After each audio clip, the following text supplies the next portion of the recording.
So first and foremost, for everyone here, big thank you from myself, Oscar, and Seth. Kind of what we were talking about it earlier. We were really excited to do this. I think for all of us, when we started speaking with Chase, pretty exciting for us in the sense that being able to sort of share our background in the outdoor industry, because I think all of us really kind of wish that we would have been able to take a class like this and have some of this, instruction, and just to kind of learn a little bit about what these roles mean and what they are. So first and foremost, of course, thank you. So today we're going to walk you through a little bit of our kind of go-to-market process for a project and get into a little bit of the differences between our roles. There's three of us here. So you have myself, Mark Pickart. I'm our product line manager for TEVA Men's. We have Oscar Quiros, who is our product development manager. And then we have Seth Gerke, who is our one of our designers for men's product. So getting right into the process, I thought we'd start out with just a little bit of background about TEVA and our company Deckers that we work for, because it is kind of an interesting way that, a lot of businesses, which if you had somebody from VF, you're probably a little familiar with how these structures work. But really what happened with Deckers is the overarching company that owns TEVA, and Deckers owns a couple brands, which I'll get to in a minute, but really kind of started out in the early 70s in 1973 in Santa Barbara. And where Deckers really got its start was making these kind of really, kind of funky, retro, striped, very of the era flip-flops. Santa Barbara's a big surf town. Everybody around here is pretty much living in flip-flops year round. So they kind of were just this really kind of small upstart company. And they were actually producing these sandals right out of a factory in a nearby town called Carpinteria. So that's kind of where the nexus started for this. But over the next couple decades, starting in kind of the late 80s is when they acquired TEVA. But the really big change happened when Deckers bought UGG in 1995. UGG, of course, massive global brand. That's the biggest brand that Deckers owns. But that's really kind of what sort of spurred Deckers into growing into the company that it is today. And this structure of sort of a, public company that owns multiple brands is pretty common. You're going to see this, a really good comparison would be Wolverine Worldwide is set up very similarly. They're another multi-brand. They own Merrell, Chaco, Saucony, and of course, Wolverine. So it's pretty common that, you'll have these companies that own multiple brands. And we structure ours a little bit differently. We sort of split it into two main groups. We have our fashion lifestyle, which is really led and anchored by UGG. They have a sister brand called Koolaburra, which focuses on some different channels for that kind of, again, lifestyle fashion product. And then we have our performance lifestyle brands. So performance lifestyle for us is going to encompass TEVA, which all three of us work for. And I think one thing to point out is that Seth, Oscar, and myself only work for TEVA. We don't work on other brands, so we do still have kind of our own group, and we have our own employees and own staff. We also have, of course, Sanuk and Hoka running shoes. So pretty big, diverse group of different brands, and that really is by design. I mean, one of the big benefits of this is not only can we share technology, we can share resources, but we really also then can cover different needs. So that way it allows us to kind of spread that risk and those benefits over a couple different brands. So that means we don't have to saddle kind of one brand to just sort of appeal to everybody. We have multiple brands that can kind of appeal to different markets. We'll get into that a little bit more detail because that is sort of a reoccurring theme, is just what, when you're designing products or building products to market, is who you have to kind of be thinking of when you're creating these. So a little bit about us in the TEVA world on our own, kind of digging into a little bit of our history. I mean, I think for starters, a little bit of our mission is, we want to be your guide for adventure in the modern outdoors. And our vision is that the global leader of the modern outdoor footwear brands. This is really important to us, and it's something that we've put a lot of time in over the years with TEVA to really make sure that this is a brand that can still be very relevant and can be, again, evolving in modernizing itself as the outdoor industry changes, because it has changed a lot. And we're really lucky with a brand like TEVA to where we have a lot of authenticity in our history. And we are also in a unique spot because we've been sort of a brand that's actually created an entire product category. And I'll show you some more details on that in a minute. But I think it's just to give you an idea of what the brand is really all about. Kind of have these sort of keywords down below. You know, we are universal, we're wild, and we have grit.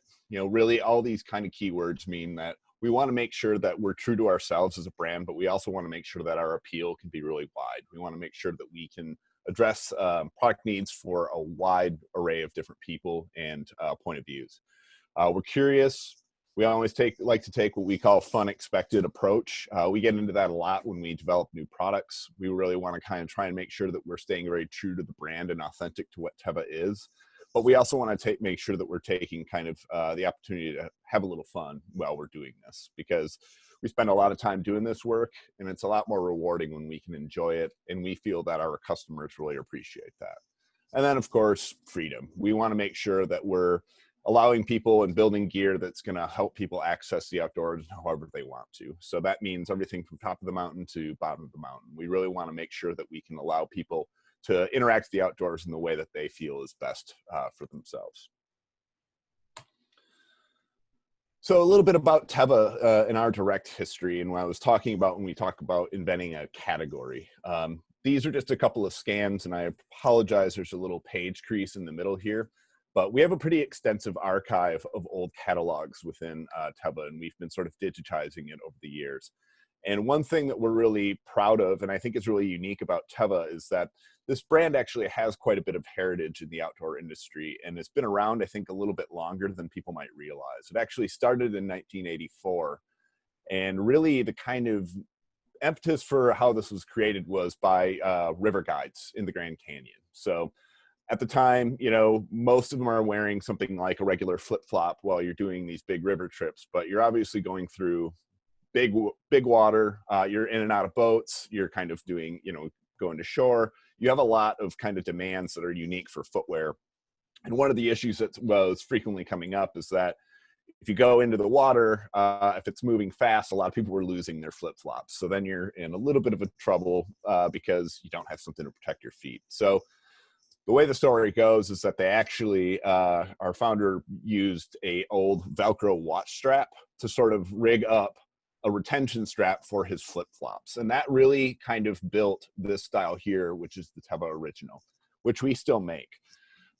Right below that is probably our most recognizable silhouette and style, which is also one of our kind of key heritage items that we, again, still make to this day, is the Universal. So that's this 3-point adjustable strap and the connector.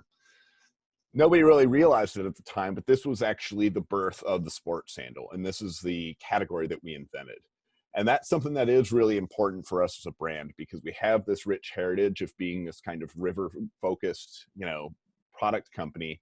So it's something that we always have to stay true to, and we always want to kind of take that lens into how we're approaching new products. But at the same time, like I said, we also want to be a modern brand, and we have to realize that that means, you know, challenging ourselves to constantly be looking forward as to how we build new products. So getting into a little bit about what that product creation looks like. And in the most simplified way, we look at it sort of as a triad of different groups. So these are all the functions that myself, Seth, and Oscar work in. So you start with our product line manager, which is myself. And really what our job is kind of this sort of commercial lens, and it's a little bit of a balance of the kind of art and science that goes behind making new footwear and bring it to market. So some of the key things that we do when we're approaching a new product is going to be utilizing market services. There's groups called, you know, WGSN, which kind of does like a lot of fashion trend forecasting. So they send us reports that can detail everything from what materials are kind of becoming more prevalent.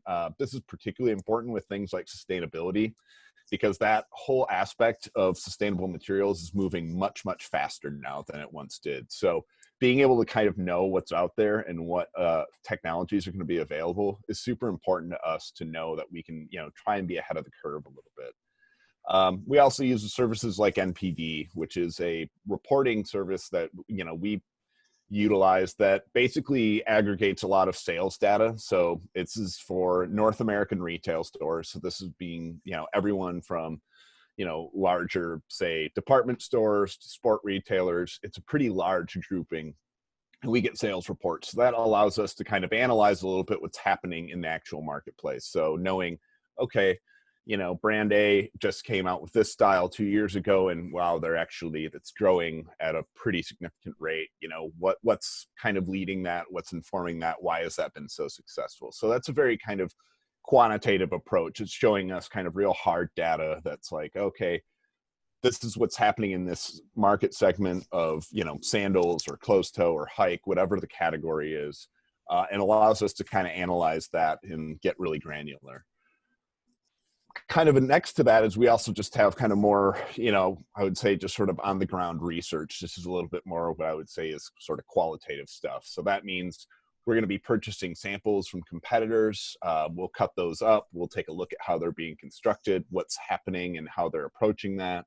We'll take, retail visits. It's a big part of my job is, or at least it was. It's a little different now with COVID. We do a lot more things via Zoom. But really getting out with our kind of key retailers, spending a lot of time with our buyers, floor staff, getting a look at what retail floors are looking like and having conversations with them about what they're seeing. Because I think it should come as no surprise that everything right now with, any brand is moving very, very fast. So being able to kind of spend that time to hear and see and just speak with people who are dealing with this every day. I mean, one of my favorite parts of this is actually just interacting with floor staff, because people who are out there having to sell and deal with customers on a day-to-day basis are running into all sorts of really interesting points, whether it's, oh, this is how something's fitting, or this is why I like this product versus this one. All of that can really help us inform where we're going.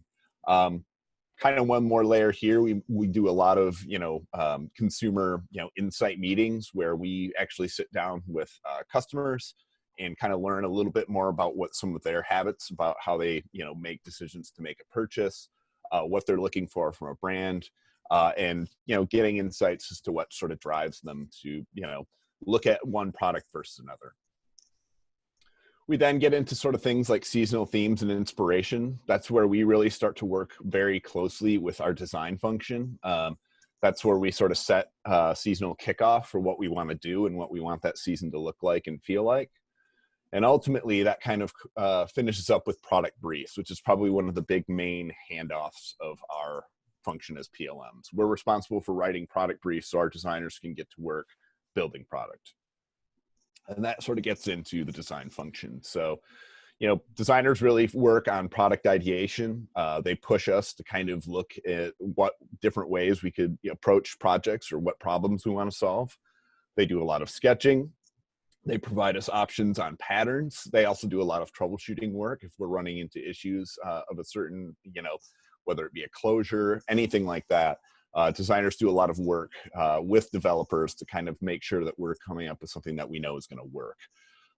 They also are big explorers for construction's innovation in the footwear realm. And then they also work with development for costing, which we'll get into a little bit more detail in a few. Rounding us out, we have development. So really kind of that product commercialization. So developers, I sort of like to think they're the ones responsible from taking these designs and building these into actual physical products. So that gets into sampling and troubleshooting, costing and financial confirmations, and fitting. So we're going to kind of divvy these up by each role and get into a little bit more detail as to how this process works. But to kind of start us out, we can get into product briefs. So product briefs are done seasonally for us, and seasons will shift from brand to brand. Some do multiple seasons. We generally split ours into a spring, summer, and a fall, winter. But we really, when we're kicking this off after we've done all those research, projects, whether that's meetings with retailers, analyzing data, we start to kind of outline, okay, here's how much we want to kind of invest in for the season in terms of actual brand new products. We also then plan out what we're going to add new colors to or new materializations to. But really today, we want to talk about a brand new project. So what are we going to look at when we're going to develop something brand new for the season? And we start off with usually a couple visual pages. So in this case, we have this title as consumer experience. And this is really kind of more sense to give design an idea of what we want this product to maybe sort of, for lack of a better description, I think of it as what we want it to feel like. We want to kind of show, you know, where would people be using this? What activities are they going to be doing? And what do we kind of want this to sort of, you know, atmospherically look and feel like in a very general sense? Now, sometimes we might add a layer to that, which means we're going to get into a little bit more detail. So we might pull some images of colors that we're inspired by or product details that we've seen. Again, that kind of all ties into that research I was talking about, is sometimes you're out there and you're like, oh, there's this like really cool construction that we ran into, and it's pretty interesting. What are ways that we can do something like that that might be beneficial for our customers? Or, you know, hey, this color theme or this material keeps popping up and we're getting a lot of really good feedback about this and that people are really responding to it. What's something that we can do to address that? So we sort of start out with some of these kind of more romantic, atmospheric portions, and then we get into the really kind of nitty gritty detail portion of a product brief. So this is actually a brief for our Gateway hiker, which actually launched just this spring, excuse me. So getting into some of the details that we, you know, include in a product brief for design. We have project name. So we have, in this case, Gateway Hike Low and a Mid. This is for the men's line. And we get into project type and SKU count. So project type for us, in this case, NUB is an abbreviation for new, upper, and bottom. One thing to note here is that means we're probably using an existing footwear last for this project. We detail our financials, so that means our wholesale and retail prices. And then we also target some really important points here. Our margin, which is going to be, you know, a really important consideration for us, because we always want to make sure that we're able to make these profitably so that we can actually reinvest that into new innovations and new projects in future seasons. FOB is kind of our landed costs, where we want to kind of, that's very important development for us. It's particularly helpful for design and developers as they kick off a project, because it allows them to sort of have some guardrails about how much or how little we can invest on a given project. And then duty rate, a super important detail, because in the world of footwear and in the world of apparel, all sorts of really kind of what we would think of in every day. I mean, before I even got into this, I never would have guessed that this was such a, you know, rabbit hole of different data points. But duty rates really affected, you know, dramatically by everything from what materials you're using, how much composition, so say synthetic versus leather, textile, what sort of closures, what sort of bottom materials, so how much of it is going to be rubber on the bottom, how much of it might be something else. There's a whole bunch of different metrics that will affect your import duty rate. And of course, kind of mentioning back our target margin, those all kind of work hand in hand with one another. So it's really important that we have that in mind as we start off a new project. And then of course we include a global forecast. We sort of put in a few, you know, speaking, you know, points here to kind of give an overview of what we're looking for. And I think the most important ones are a positioning statement and what problem we want to solve. So positioning statement in this case was a technical overlasted hiker at a friendly price point. We want to have a gateway shoe that turns newbies into more serious hikers. So the idea here was that we really wanted to offer something that wasn't an intimidating kind of really traditional big hiking boot. We see a lot of people who are really maybe just getting interested in the outdoors that use a lot of sneakers or athletic shoes.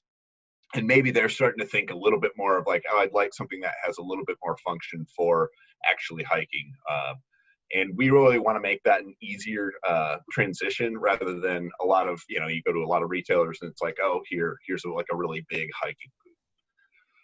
So then we get into a little bit of our business class. So we see this as a business builder for the brand, and we identify this as a performance first product, as well as which distribution channels that we're really targeting here.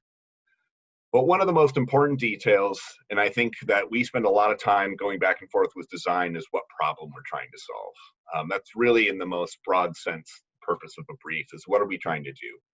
And with us for this season, it was quality hike product that isn't too intimidating or polarizing to a new hiker. Again, we really had a lot of feedback and a lot of insights about, people not really necessarily wanting to have this kind of bulky, more traditional hiker. People want something a little bit more modern feeling and something that feels more familiar. We wanted to have clean styling with a functional midsole and outsole and a universal fit in the upper.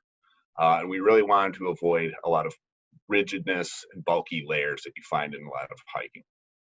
And then we kind of give an overview of what some of the competitive set is. Everything here in the case from Solomon XR Mission. And then, of course, even some competitive things that kind of fall into that more traditional product, because something like the Keen Targi 2 or the Merrill Moab, you're going to see those in a lot of retailers. Those are really popular styles. So it's important that even if we're not looking to necessarily try and make something like that product, it's important for us to know what we're going to be competing against as we try and go out to the marketplace. So this is kind of a dual purpose of showing a little bit of what's out there in terms of innovation, but also to show design like, look, this is what we're actually going to be selling against, and this is what we're going to be measured against. So it's important that you understand what these kind of look like, what their pricing and feature set are.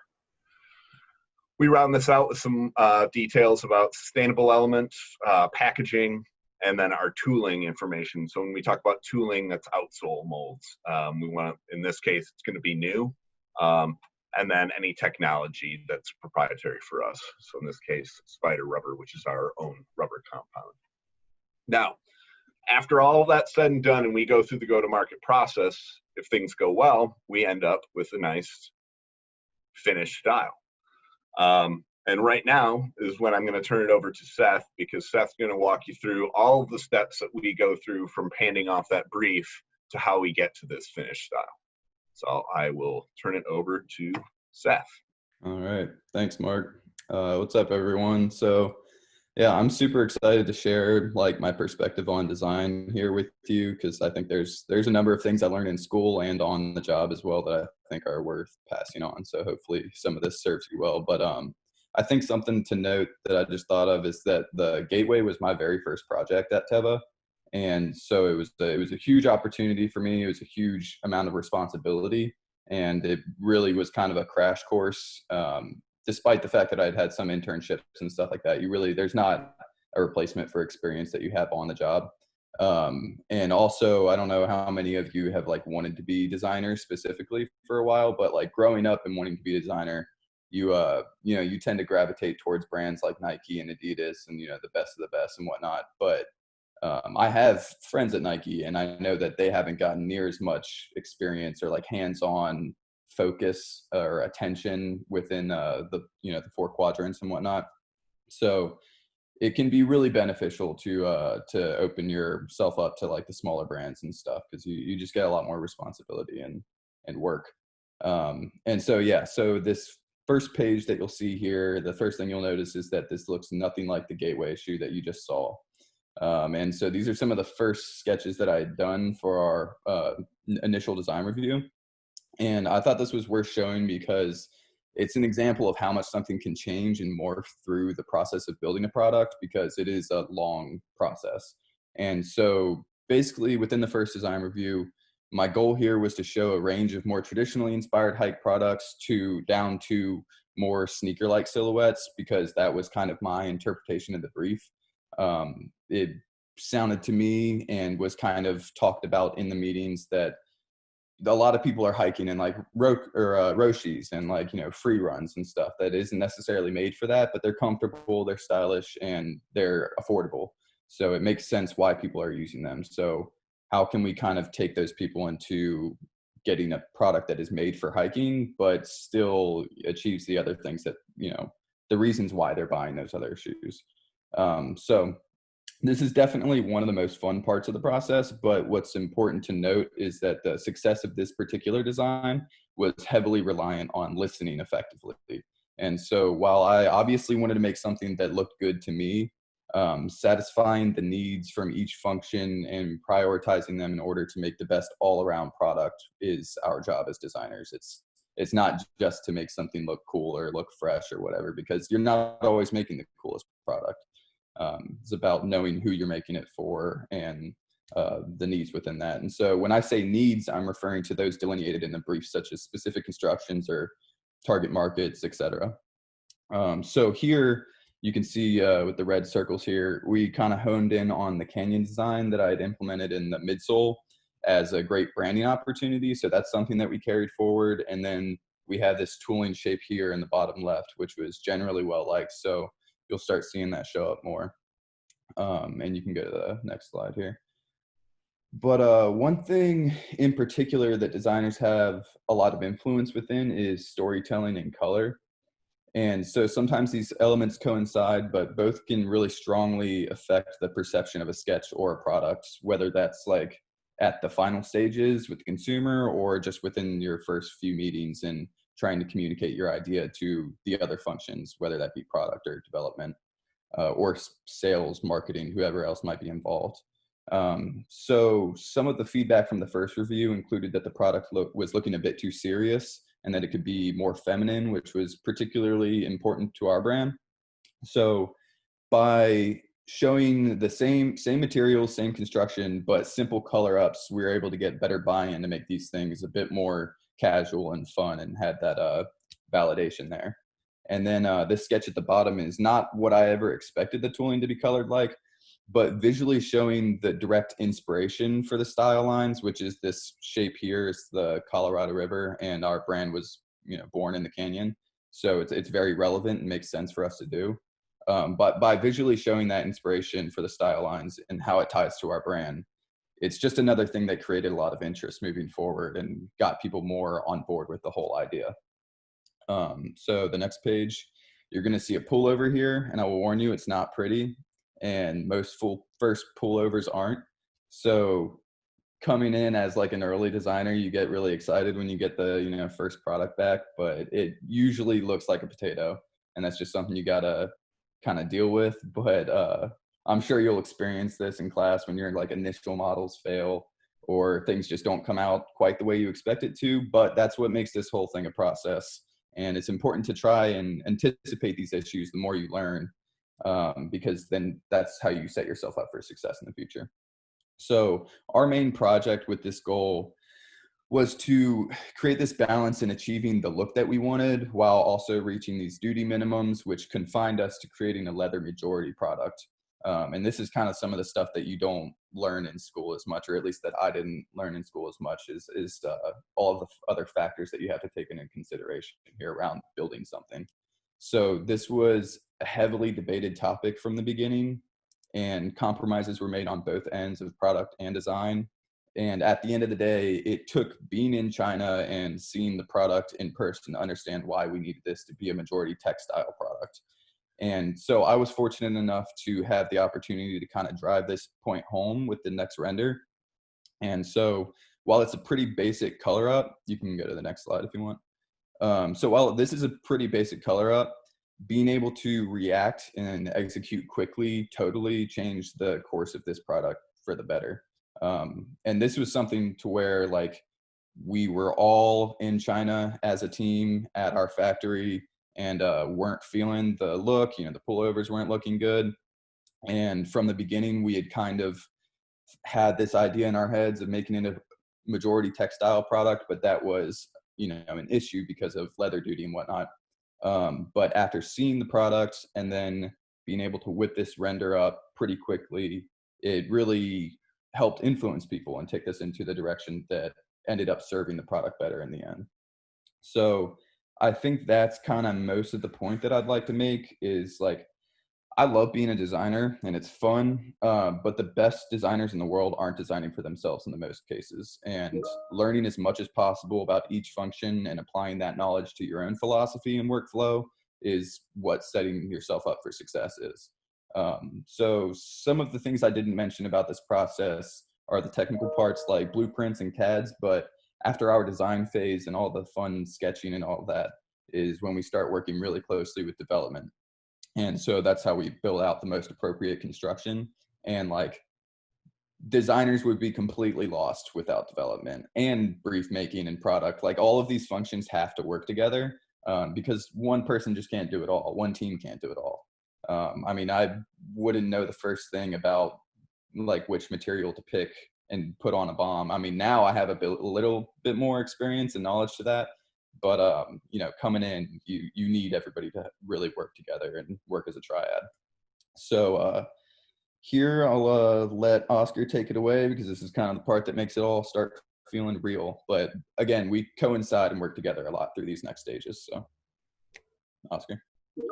Yeah, thanks. Thanks, Seth and Mark and Chase, everybody. Super glad to be here. Thanks for having us.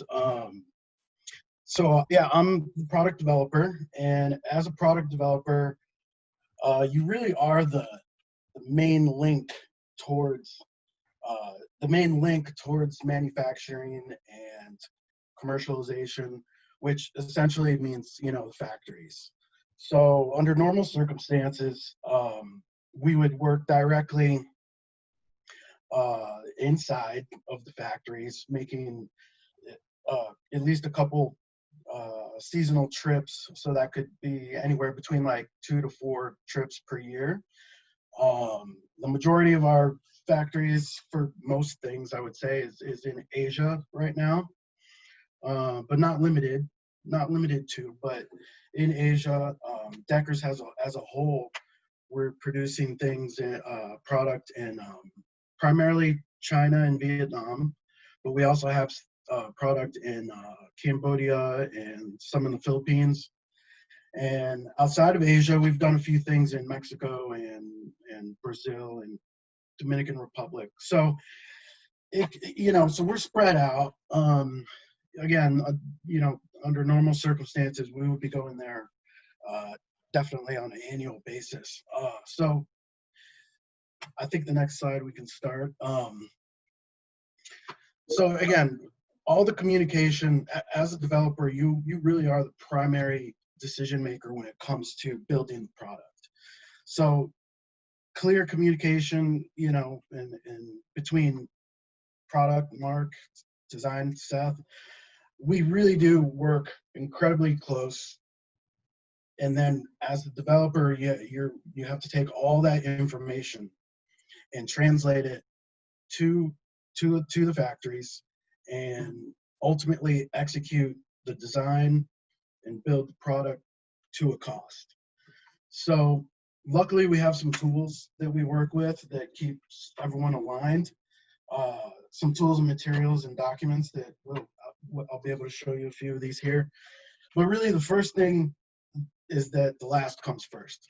It's kind of a funny statement, but it's what this is what you're looking at. You may or may not have seen one of these before. It's basically just a foot form, and it really dictates and informs the end product with obviously size, fit, the whole 3D shape, the volume, function, performance, the look, what kind of look, aesthetic look, comfort, and typically these are going to be brand specific. By that, I mean, it's if you think about it, sometimes between different brands, you may wear a different size.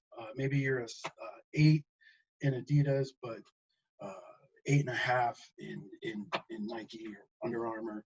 That's because each brand kind of has their own specific standards when it comes to all this information on the right, size, fit, and all that. And especially as the shoe, as we grade up or down the sizes, each brand there's little differences between brands as to how the grading process. So, and again, so these are actually just a few of the basic measurements. It gets a little more detailed because it is a 3D object. So there's a lot of measurements that are actually not shown here. But anyway, so the last is very important. From that, we move on. So once we have a last down, we start to look at the upper pattern, as you can see on the left. That is it's the 2D shape of what the design is. So And the other big part is tooling. I think Mark mentioned earlier that basically is the term we use for the outsole, midsole, and topsole components. So as you can see, it gets very detailed, down to millimeters. So we pore over these blueprints most of the time. Usually we go through 2 or 3 rounds if we want to make revisions. And it's a little bit small, but in the upper right, that's a log. So every time you make a change, it's recorded, so you can, for archive reasons, and it's always good to be able to go back and see what we did along the way as the project evolves. Another thing, that colored area, that on the right, that informs, that's textures. So it's not only the shape, but it's also, we're able to manipulate how we want it to feel, actually. So we have a massive texture book that you can't imagine how many different ways you can make something feel. And also on here, it's definitely small, but it also informs the hardness, or sometimes we call it durometer. So that's when you come across a shoe that is dual density or triple density. Typically the bottom you want to be harder, so it's more durable. And then a lot of times the midsoles will be softer for comfort or shock absorption. And so, yeah, we could get a lot deeper actually, but hopefully you can see how much, work goes into that. And a lot of this is between design and development. So we look at these, especially the blueprint, we look at those together. And again, after a few rounds, hopefully we got it to where we need it. So the next one. So once we have those nuts and bolts down, we get into material maps and color CADs. So this is provided by design, the design team, that is. And so this is basically this is how we build our bill of materials, which we'll see in a minute. But from this material map, it's hopefully it's pretty self-explanatory. That's the goal. As you can see on the left, that colorization is just to make it easy to see where the pieces are. And of course, it's just color blocked. All the materials down below. And then so on the right, this is typically going to be one file, but the first, the map is first, and then depending on how many different colorways there are. In this case, we have, what are we calling it? Sesame Retro. So this one, again, hopefully it's pretty clear. There should not be too much confusion on this. But again, sometimes we do have to make revisions. Typically, we would, on the bottom there, the colors, we work on Pantones, or work off of Pantones. You guys may be probably familiar with what those are. Basically, the international standard of, colors. Very specific, they have a name and a numeric code. So what do I do with all this information? So this feeds the bill of materials, or as we say, BOM for short. This is probably the most important document in the world of development. This is basically the Bible.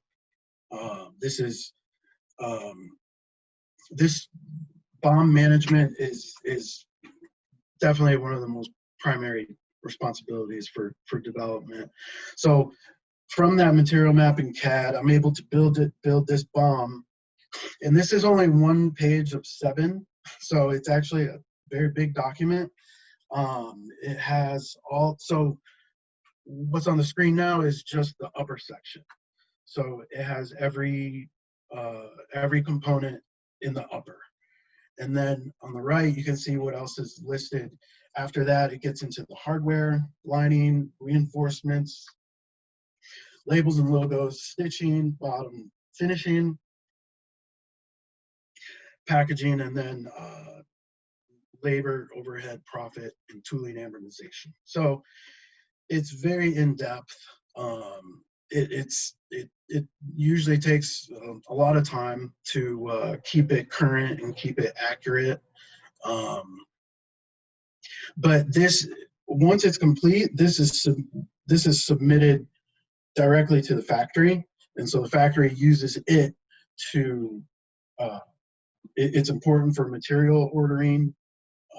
Obviously the right material and the right colors, and also usage. This helps. This helps them know how much each material is used, and of course, and it also informs costing. So, I mean, we can't go anywhere unless we have a bill of materials, and this is for each. Every single product has to have a bill of materials. So, yeah, I can't stress this one enough. But once that's done, submitted to the factory, then they can get. That's really when the ball can get rolling, and that's when we'll start to see samples. So this kind of rounding out this other topic of fitting or product integrity. This is also a major part of the developer's role. Typically, companies will have a dedicated team for fitting or product integrity. They may have a different name for it, but what we're looking at here is just a portion of a fit report. We conduct fitting at pretty much all stages of development, from pullover to after like initial line review. We get samples, fitting samples for that, and then we have a final line review, and then we have what we call Tech 1, which is shoes that have made it to the line in the factory and in the home office. We'll do Tech 1 fitting, which is just the model size or the sample size. For men's, it's 9, and women's is 7. So these are shoes that we're going to go to market with. So we, think about it.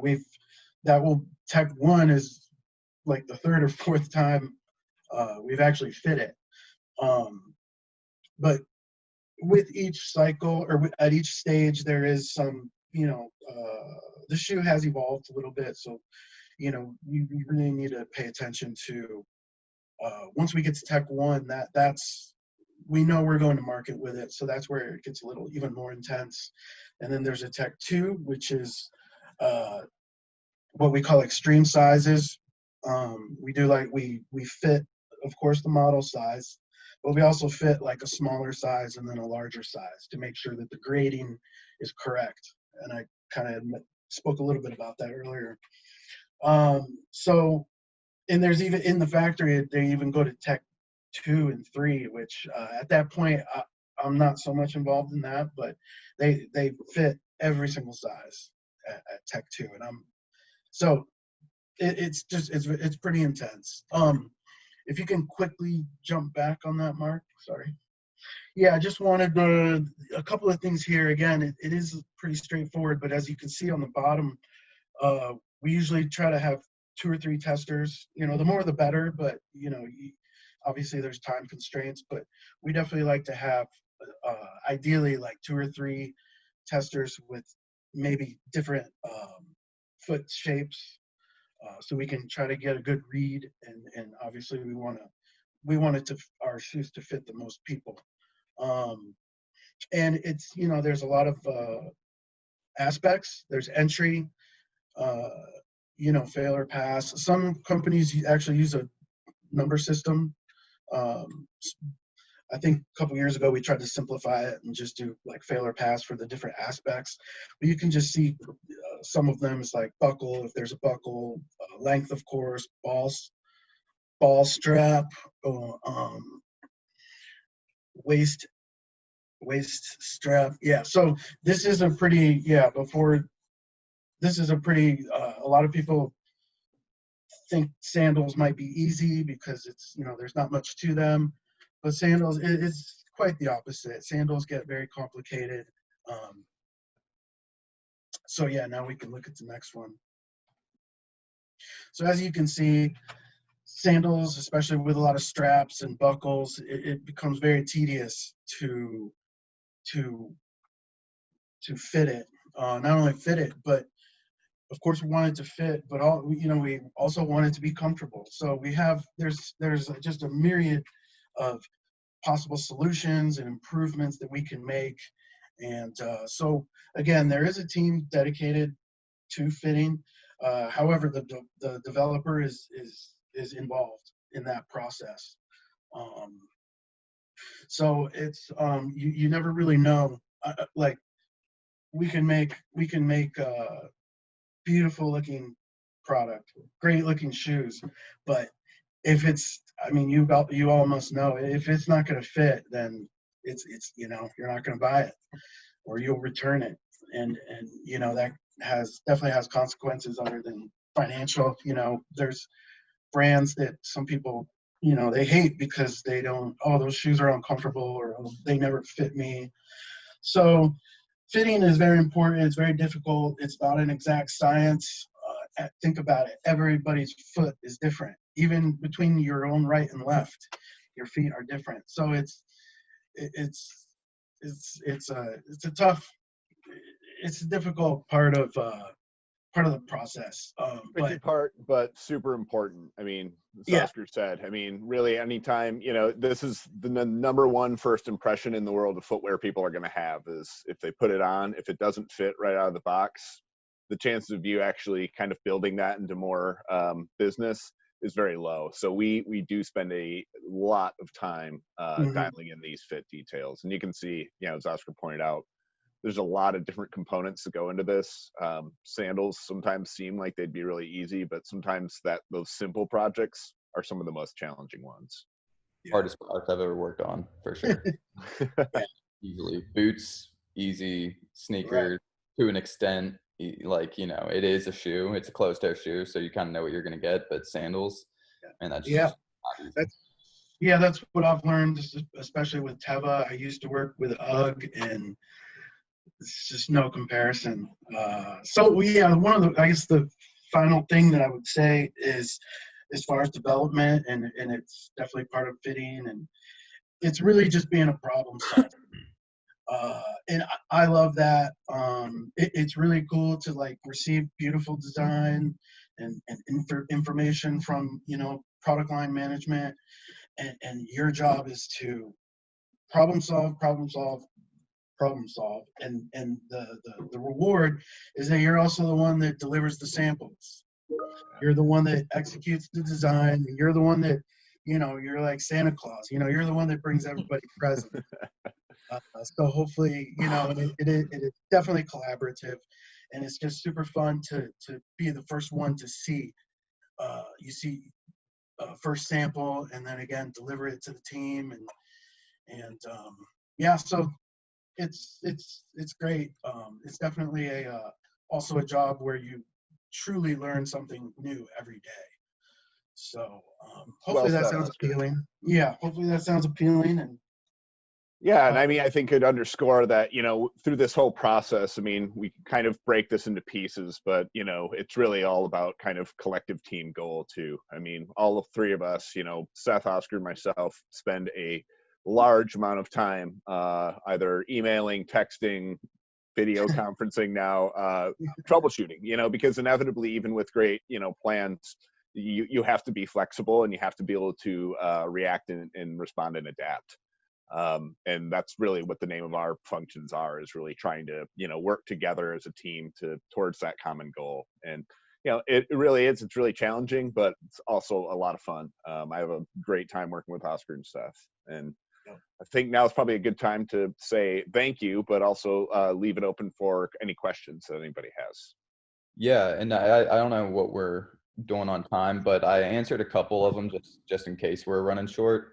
Because I saw the chat popped up here, but there's a couple more questions that are probably what are sample lead times for new footwear products?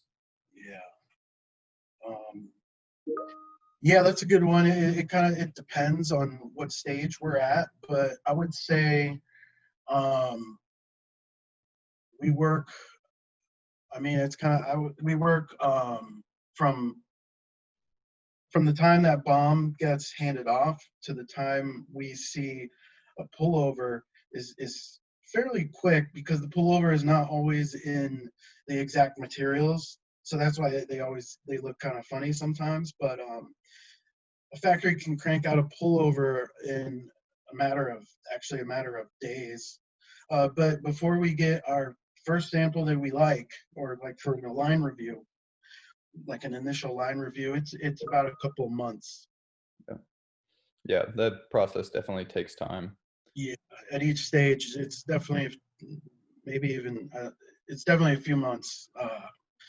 And this is generally something that's longer. I would say between, I saw there's a little bit of a question between like apparel and footwear. And in the most simplistic way, I would say that footwear tends to be more development heavier with longer sampling timelines, because you're really looking at, something that's, I don't necessarily know if saying it's more sophisticated is the best way to put it, but there's a lot more kind of componentry and things that require things like molds and different materials that just takes longer to build. And it's also a higher investment. So typically, in my experience, sampling and refining samples of footwear is a little bit more labor and time intensive than apparel. Apparel, generally speaking, I mean, they have their own set of challenges. I don't want to take away from that at all, but it is a little bit usually a faster turnaround. Yeah. And we're going to have, and we'll have, an apparel developer that's going to speak later in the semester. So you'll be able to, Great. see the differences. I imagine the process is similar. And I hope that got conveyed for students who had questions around what are these different roles? But I imagine the process is similar, but maybe, one role in that process is a little heavier versus, I don't know, there's going to be some differences. And so hopefully we can flesh that out throughout the semester as well. So we'll have an apparel developer, we'll have a soft goods product developer, and we'll have someone who's more on a hard goods product developer. So you can hopefully see the difference there. Let's take, I know we are a little short on time. So let's take, looks like Mia, your question is getting answered about development. Regarding whether you need a portfolio or not. Internships are always good. Thanks, Oscar, for answering that. We're having a few questions roll in, but let's answer just this one last one. You kind of touched at this at the beginning, but Brent's question about how do you really know what customers want? I think you all echoed this throughout. You're not making stuff for yourself, but how do you really, like, you can look at data. And data is really powerful, but like, how do you really know that you're solving real problems for people? Yeah, great question, and one that I, wish there was a clean answer, because it's one of these things to where it's really, at least to my, mind, it's really kind of about kind of taking, how much risk you want to take on and what those calculated risks can be. Because on one hand, you're never really going to know or develop or really innovate if you're just going to kind of crank out, sort of what we would just consider sort of rather, market standard product. But those also really have a very need. I mean, styles are popular for a reason, because there's just a demand. And that could be either just from how it looks, or maybe it's how it looks at a certain price point. We are, try to be good partners to some of our main retailers. So obviously, we have a lot of conversations as a PLM. That's probably a huge amount of my time is done by conversing with some of our key accounts. They're like, well, we've got this, and what we're really looking from you guys is to fill this little hole in our business, and it's kind of at this price. It's sort of in this look and feel. That can be tricky, but at the same time, we also need to balance out being able to play and innovate, to have stuff that can be a little bit more of what I would call sort of like a wild card project, because that's the only way that you're going to really kind of push forward and find new ideas. I mean, think about like our founder, where, it was started as, using a Velcro watch strap to a flip flop. That's a pretty off the wall, bonkers idea that I don't think in most traditional sense you would ever be like, oh, we should try something like that. So to me, in terms of like, how do you really know, is we sort of look at multiple projects. So let's say we have like 5 projects for a season. We try and make sure that there's a balance of, okay, how many of these can be something that we know has to fit a very clear commercial need. So it's this style and it's got to be $100. But we also want to make sure that we have something planned in there to where design can push and explore, because that's really important for us. And that's how you also reach new consumers. So for us, it's a little bit of a delicate balancing act. And I think the best ones are really when you are kind of working together to push your boundaries a little bit, and balance that with some hard insight. So if we know, for example, that one of our key competitors is absolutely getting a ton of business because they've got this sneaker shoe that is $110 and it just really kind of fills that need. Well, we want to know what that space is, and we want to know why people like it. So it might just be that it looks cool, might be that it fits and just is a super versatile product. So it's really kind of trying to set, I kind of use the analogy a lot of like turning the dials. It's like, how much of this dial needs to be super innovative or super wild and colorful, and how much of it needs to be, oh, it's comfortable and it's a great price. So we do that really with a lot of, market research, conversations with retailers, and then following our instinct. But there's no real exact answer. I mean, I think there's always a little bit of apprehension, and I've seen it happen both ways. I've seen projects that I wasn't really that excited about on the onset that just absolutely clicked, and consumers just went nuts and loved it. I've also had the opposite happen, where I've had projects that I thought were just going to be an absolute home run, that just, for whatever reason, it could be priced, it could be how it turned out, whatever it is, just didn't always succeed. So it's really about also kind of hindsighting. So at the end of the season, I always try and take a really critical look at what worked and what didn't, and try and understand why. Yeah, strategy is very important. And the other thing is that everybody else in the industry is also trying to predict what's going to be cool in 2 years or what's relevant to their consumers. So we all kind of have the same issue to work around, but strategy and just trying to work or plan ahead for yourself, and doing the right research and backing that up is pretty much all you can do. Hope for the best and believe in what you're doing. Mm-hmm. Okay. Well, I think we're out of time. I think the amount of questions, and really good questions, we got is a great sign. You got everyone thinking. I think that's really good. So if people have further questions, is there a way to reach out to you guys? Are you guys open to that, connecting with students? Is there a way if people have follow-ups or want to talk to you guys in the future? Yeah, absolutely. Chase, we can send over contact to you today, and if people want to reach out, we love chat and shop. I think most of us really could do this probably for far too long, but yeah, we're always happy to answer any questions offline. Okay, perfect. Well, thank you guys again. I know we talked at one point, maybe we'll do a breakout and, get each of you individually to do an interview about your role specifically. And so there's more opportunities to get these guys involved in the future. It sounds like. So again, thanks for taking the time. So with that, this is recorded too. I'm sure this is a presentation students could revisit a few times. There's a lot of good information here. So thank you guys for taking the time.